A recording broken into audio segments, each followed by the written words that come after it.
السلام عليكم ورحمة الله وبركاته. إن شاء الله بإذن الله النهاردة هقول لك على شوية معلومات للفراخ البلدي تربيهم بيها. إن شاء الله بإذن الله المعلومات دي هتفيدك جدا جدا.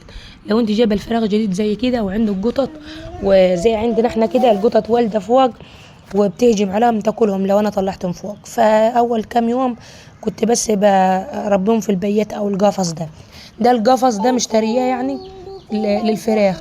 كل يوم بحط تحتيهم شكارة. الشكارة دي بيبيتوا عليها علشان ما يملوش الدنيا تحتهم، يعني مثلا لو عملوا حمام، لو عملوا حاجة، لو تكبى أكل، لو أي حاجة، باخد الشكارة دي بطلعها فوق السطوح. بنشرها. فطبعا لو فيها مكروب، لو فيها أي حاجة، علشان يتغير معاهم. وبشمسها، يعني بتقعد النهار كله في الشمس السخنة، فلو عليها أي ليونة بتتحاش، لو عليها أي رطوبة برضو. وكمان الشمس بتخلي أي ميكروب في مكان الفراخ أو أي حاجة بتقتله، لأن الشمس سخنة دلوقتي وأنا بحط على السطوح. طبعا أنا هنا كنت بعمل إيه أقول لكم. إحنا عندنا في الأرياف كل اللي عندها فراخ أو جايبة فراخ أو جايبة كتاكيت زي ما أنا جايبة كده، الحمد لله يعني إن ربنا كرمني وقدرت أجيب، بس أنا جايباهم تقسيط.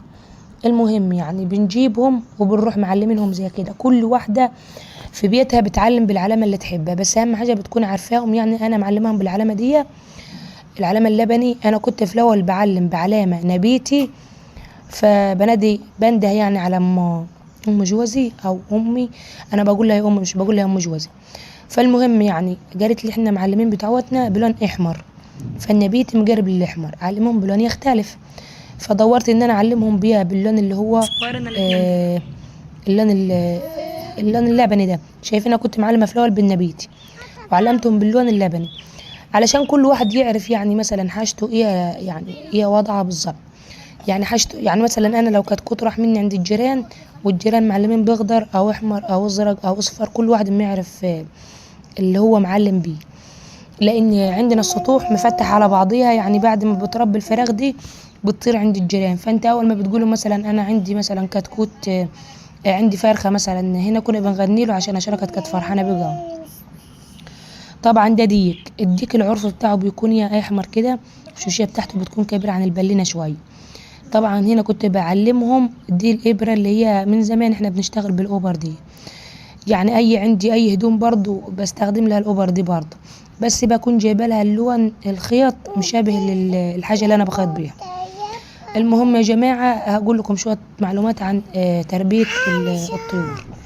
هنا يوسف كان جاب الطعم ده اللي هو ايه بيخاف بشركة، بيقول ده حنش. المهم عمر كان صيد لنا دول من البحر، فاولادي كانوا حابين يلعبوا بيهم شويه كده، هما ما كانوش ماتوا، كان فيهم واحد بس يعني سكران شويه اللي هو عايم من فوق، والباقيين كانوا بيعوموا، كانوا عايمين عادي يعني خالص. قال عليه. فالمهم ده سمك بنصيده من البحر او من الترعه، يعني البحر اللي عند البحر اليوسفي او الترعه اللي هي جنب الغطان عندي. المهم عمر يعني كان صيدهم والعيال كانوا بيلعبوا بيهم شويه، وبعد كده قمت انا لما ابتدوا يعني يسكروا شويه وكده نظفتهم وقالتهم، يعني احنا بيكونوا مقرمشين وحلوين كده، بس انا مش بشد عليهم في الطيبان، بقلوهم في الزيت يعني بعد ما احط لهم حبه توابل بس. المهم يعني هنصلي على سيدنا محمد صلى الله عليه وسلم. هي اللي بيخلينا نعلم الفراخ. هقول لكم كان في واحده عندنا جيراننا وفرختها يعني راحت عند الجيران وقعت من فوق، وصاحبة البيت دي ما كانتش موجودة، تمام. فراحوا ولادها راحوا واخدين الفرخة دي لما وقعت من فوق كانت هتموت، ذبحوها وريشوها وكده وطيبوها. فجت جارتهم دي بتسأل على الفرخة، بتقول له ما شفتوش فرخة عندنا كده. فصاحبة البيت دي جت وبتدور على الريش، راحت لقيت العلامة اللي احنا حاطينها على رجل الفراخ دي، فلقيت العلامة دي مش علامتها بعد ما طيبوها، بس هم ما كلوهاش، فراحت واخدها طايبة ماشي. فكده يعني ده بيعرفك حقك من حق غيرك. فاللهم صل وسلم وزد وبارك على سيدنا محمد صلى الله عليه وسلم. طبعا عندي انا الفراخ اي اكل في البيت في الصبح بحطه لهم، يعني عندي باقي رز، باقي اكل، باقي طبيخ، باقي اي حاجه بحطها لهم. في الظهر يعني لو لقيتهم يعني مثلا حرانين وكده، لو عندنا بطيخه مثلا ويعني مش هناكلها يعني مش حلوه، يعني مثلا بطيخه جبناها وطلعت مش حلوه، حد بيبيع وجاز بيروح واخد لي بطيخه مثلا مش حلوه يحطها للفراخ، لو طلعت مش محليه، طلعت مش حمرا، طلعت كده، بنحطها لهم في الظهر، لان في الظهر كده بتكون على السطوح كده الحراره شديده، فبضطر معاهم الجو شويه. المهم لو عندك فراخ زي كده طبعا وبتسهل، احنا بنجيب الشاي بنغليه وما تحطلوش اي سكر، بتحطه لهم على اكل، على الميه، الشاي اللي هو اللي بنشربه من غير سكر، بتحطه لهم على الاكل والميه، بيمنع اللسان.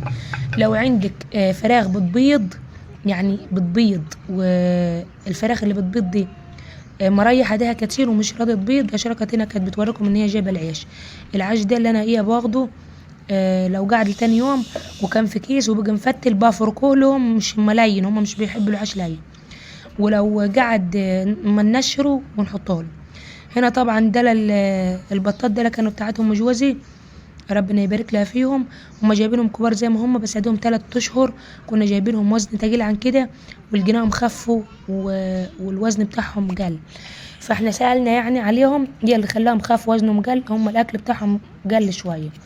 فطبعا لقيناهم بيسهلوا، وسألنا الدكتور البيطر وسألنا ناس بتربي، فقالوا ان البط ده بيكون عنده ديدان، فبيخليه يمنع الشهية، يعني مش بياكل يعني بيفقد الشهية. وكمان الاسهال ده بيخليه يعني ما يبقاش ليه نفس الاكل. طبعا انا كنت بوريكم النهارده كده، احنا في الصبح بدري كده، والناس جايبه العشاء معديه تحت، وانا العيش ده لو قعد بقيه يعني ما كلناش لتاني يوم، مثلا رغيفين 3، بحطهم في الصينيه اللي انتوا شفتوها دي وبنشرهم وبدقه للفراخ. لو عندك كميه كبيره، في ناس بتوديه الدشاشه وتجيب عليه شام اصفر ويدشوه ويحطوه، لان الشام الاصفر حلو جدا للفراخ. وكمان العلف اللي بنشتريه من بره برضو حلو، بس انت مش هتقدر تشتري علف، حطي اكل من البيت، حطي شويه كوسر، بطيخه، اي اكل، اي بواقي اكل. عندك الفراخ لا عندها اسهال، حطي لها شويه شاي مغلي. عندك الفراخ مش راضيه تبيض، حطي لها يعني جرنين شطه في الاكل. لو هي بتبيض ومش راضيه تبيض، حطي لها فلفل اسود في الاكل، يعني فلفل اسود اللي احنا بنجيبه مع التوابل ده برضو بيخليهم يعني بيزود الخصوبة عندهم وبيخليهم يبيضوا. اللهم صل وسلم وزد وبارك على سيدنا محمد صلى الله عليه وسلم. عندك فراخ بتسهل، حط لها معلقتين خل في الميه.